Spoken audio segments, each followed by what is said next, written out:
नमस्कार दोस्तों, कानून का ज्ञान चैनल में आपका एक बार फिर से स्वागत है। दोस्तों, वीडियो को शुरू करने से पहले आप सभी से रिक्वेस्ट है, अगर आपने मेरे चैनल को अभी तक सब्सक्राइब नहीं किया है तो प्लीज सब्सक्राइब जरूर कर ले, ताकि मेरी नई से नई वीडियो आपको तुरंत के तुरंत मिल सके। दोस्तों, यहाँ पर आपको कानून की हर जानकारी दी जाएगी, तो प्लीज चैनल को सब्सक्राइब जरूर। सिविल केस क्या होता है? सिविल कोर्ट की प्रक्रिया। ज्यादातर कोर्ट केस के बारे में कोई बात सुनने के बाद हमारे दिमाग में चोरी, डकैती, हत्या या फिर बलात्कार जैसे मामले के बारे में विचार आते हैं, लेकिन कोर्ट सिर्फ आपराधिक मामलों पर ही विचार नहीं करती। इसके अलावा कोर्ट में सिविल, जिसे हिंदी में व्यवहार कहा जाता है, से संबंधित मामले भी आते हैं। तो आज हम ऐसे ही मुकदमे यानी केस के बारे में समझेंगे कि सिविल और आपराधिक मामले में क्या अंतर होता है और सिविल मामले किन परिस्थितियों में कोर्ट में दायर किए जा सकते हैं और सिविल केस की कोर्ट में क्या प्रोसेस होती है। तो बने रहिए वीडियो के एंड तक। सिविल केस क्या होता है? कोर्ट सामान्यतः दो प्रकार के मामलों पर विचार करता है, एक आपराधिक मामले और दूसरा सिविल या व्यवहार मामले। सिविल केस और क्रिमिनल केस में क्या अंतर होता है? आपराधिक मामले में वे मामले आते हैं जिसमें किसी व्यक्ति द्वारा कोई ऐसा कार्य किया गया हो जिसे विधि द्वारा दंडनीय बनाया गया है, यानी कि जो अपराध कर देता है और जो आईपीसी यानी कि भारतीय दंड संहिता के अंतर्गत अपराध के दर्जे में आता है, तो वो आपराधिक मामला यानी कि क्रिमिनल मामला होता है, जिनके लिए किसी प्रकार की सजा का प्रावधान है, जैसे चोरी, हत्या, डकैती, हत्या की कोशिश करना और भी कई अब ऐसे अपराध होते हैं जिनमें सजा का प्रावधान होता है। सिविल केस क्या होता है? आपराधिक मामलों में शिकायत दर्ज करने वालों का उद्देश्य हमेशा अपराधी को सजा दिलाना होता है, लेकिन सिविल मामलों में ऐसा नहीं होता। सिविल मामले ऐसे अधिकारों के संबंध में दायर होते हैं जिनमें किसी व्यक्ति द्वारा आपके किसी हकिया, किसी अधिकार, संपत्ति आदि को किसी प्रकार से प्रभावित किया जाता है। तब ऐसे में सिविल मुकदमों का सहारा लिया जाता है। सिविल मामलों में जैसे जमीन से संबंधित विवाद, जैसे कोई आपकी जमीन पर कब्जा करना चाहता है तो उसे रोकने के लिए वाद, और अगर किसी ने कब्जा कर लिया है तो अपना कब्जा वापस पाने के लिए वाद, बंटवारे के संबंध में वाद, बिजनेस पार्टनरशिप से संबंधित वाद आदि ऐसे मुकदमे जिनमें कहीं कोई संपत्ति से संबंध है या किसी रकम से, इस तरह के मुकदमे सिविल मुकदमे होते हैं। या किसी अधिकार के संबंध में किए गए मुकदमे सिविल प्रकृति के होते हैं, जैसे 3 तलाक पर आया निर्णय एक सिविल प्रकृति के मुकदमे से संबंधित होता है। सिविल केस कोर्ट में किस तरह से फाइल किया जाता है? सिविल कोर्ट में केस फाइल करने के लिए एक प्रोसेस का पालन करना होता है। विधि द्वारा एक प्रक्रिया बनाई गई है और उस प्रक्रिया के आधार पर ही सिविल केस चलते हैं। आपकी जानकारी के लिए बता दूं कि सिविल मुकदमों से संबंधित प्रक्रिया के बारे में सिविल प्रक्रिया संहिता 1908 में प्रावधान किए गए हैं, जिसे अंग्रेजी में सिविल प्रोसीजर कोड 1908 कहते हैं। कोर्ट केस के लिए वकील करना क्यों आवश्यक होता है? वैसे तो कोर्ट में किसी भी तरह के केस को लड़ने या कहे तो उस केस में अपना पक्ष रखने के लिए एक एडवोकेट की जरूरत होती है, क्योंकि एक एडवोकेट मुकदमे से संबंधित पूर्ण प्रक्रिया को जानता है। इसीलिए क्योंकि एक आम नागरिक जिसे विधि की विशेष जानकारी नहीं होती, अपना पक्ष आसानी से कोर्ट के सामने नहीं रख सकता। इसीलिए कोर्ट में अधिवक्ता या वकील को नियुक्त किया जाता है ताकि वह कोर्ट में सारी प्रक्रिया को ध्यान में रखकर अपने पक्षकार का पक्ष रख सके। वादी और प्रतिवादी क्या होता है?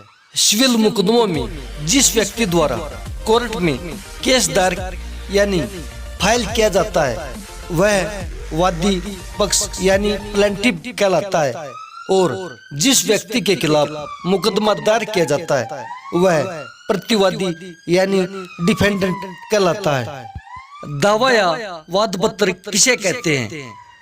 जब किसी व्यक्ति द्वारा कोर्ट में केस फाइल किया जाता है तो ऐसे में एक लिखित दावा तैयार किया जाना चाहिए जिसमें न्यायालय का नाम जिन व्यक्तियों द्वारा मुकदमा दायर किया जा रहा है उन सभी का नाम व पूरा पता, इसी के साथ जिन व्यक्तियों के खिलाफ मुकदमा दायर किया गया है यानी प्रतिवादी उन सभी का नाम व पूरा पता होना चाहिए।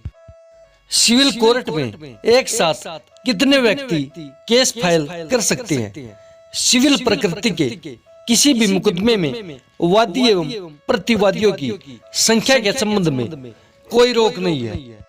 एक साथ कितने भी वादी मुकदमा दायर कर सकते हैं और एक साथ ही मुकदमे में कितने भी प्रतिवादी बनाए जा सकते हैं, लेकिन प्रत्येक वादी व प्रतिवादी का उस मुकदमे में हित होना आवश्यक होता है।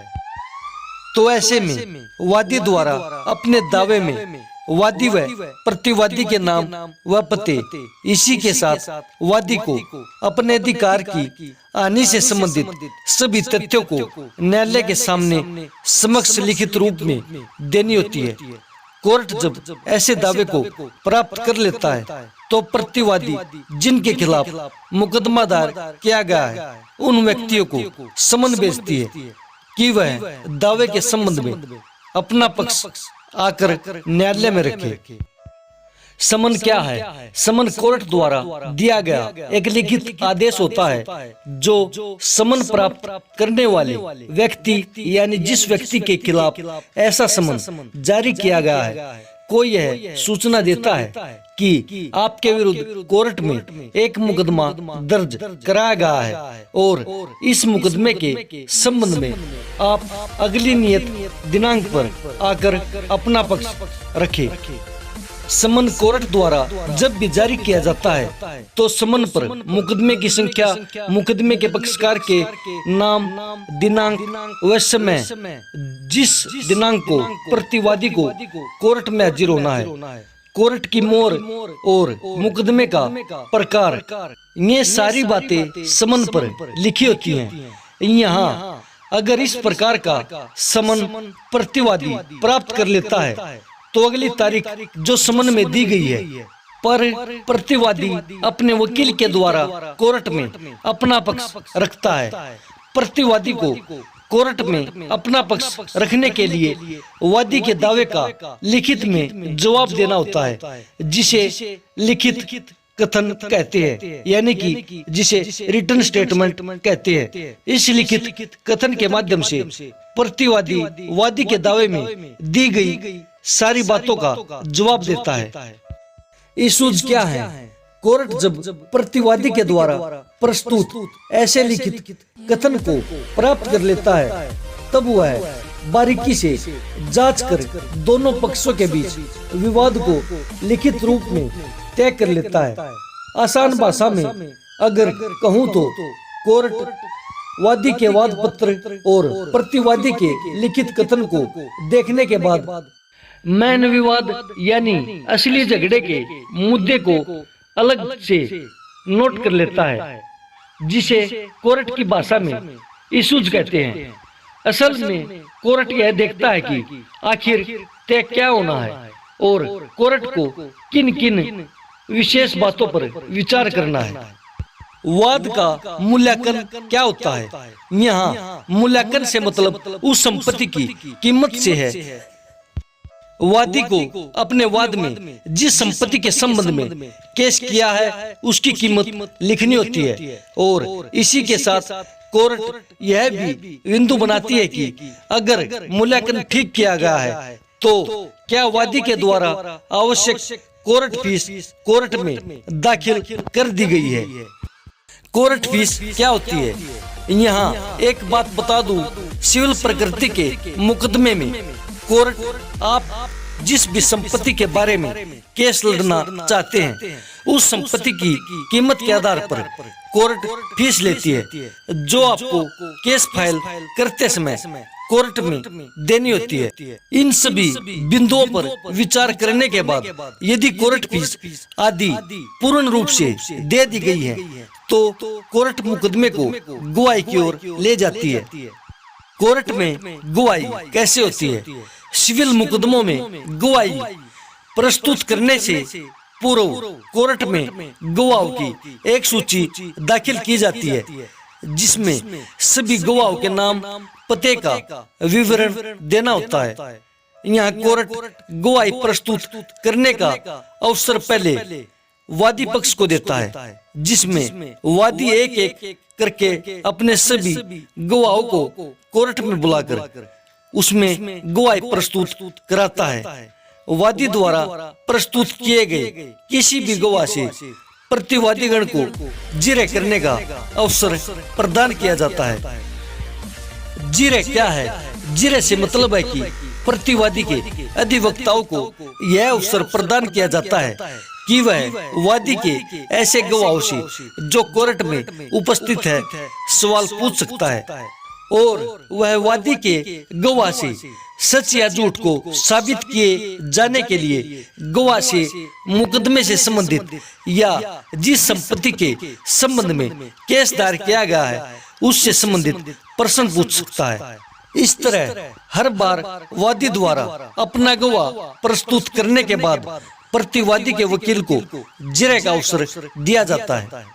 यहाँ जब वादी द्वारा अपने सभी गवाहों को प्रस्तुत किया जाता है तब कोर्ट प्रतिवादी यानी जिसके खिलाफ मुकदमा दायर किया गया है को अपने गवाह प्रस्तुत करने का मौका देती है। यहाँ भी जिरह के संबंध में वही प्रक्रिया होती है, पर इस बार अधिवक्ता वादी पक्ष का होता है। यहाँ जब प्रतिवादी अपने किसी गवाह को प्रस्तुत करता है तो वादी के अधिवक्ता को ऐसे गवाह से जिरह करने का मौका प्राप्त होता है। इन सभी प्रक्रियाओं के पूर्ण हो जाने के बाद जब कोर्ट दोनों पक्षों के अधिवक्ताओं यानी वकील की बहस को सुनता है और वादी व प्रतिवादी दोनों पक्ष की बहस सुनने के बाद और पूरे मामले की पूर्ण रूप से जांच करने के बाद कोर्ट अपना फैसला सुनाती है। तो ये था सिविल मुकदमों का पूरा प्रोसेस, लेकिन यह सिविल कोर्ट का प्रोसेस है। इस प्रकार के निर्णय हो जाने के बाद जिस पक्ष के खिलाफ ऐसा आदेश किया जाता है तो वह अपील में भी जाकर उस आदेश को चैलेंज कर सकता है। तो दोस्तों यह था सिविल कोर्ट सिविल केस का पूरा प्रोसेस। ये सिविल केस क्या होता है, ये कैसे दायर किया जाता है और इसमें क्या क्या प्रोसेस होता है। तो दोस्तों वीडियो कैसी लगी, अच्छी लगे तो लाइक करो और कमेंट करके जरूर बताना कि वीडियो कैसी है और ऐसी ही और वीडियो पाने के लिए चैनल को सब्सक्राइब करना ना भूलिए। धन्यवाद।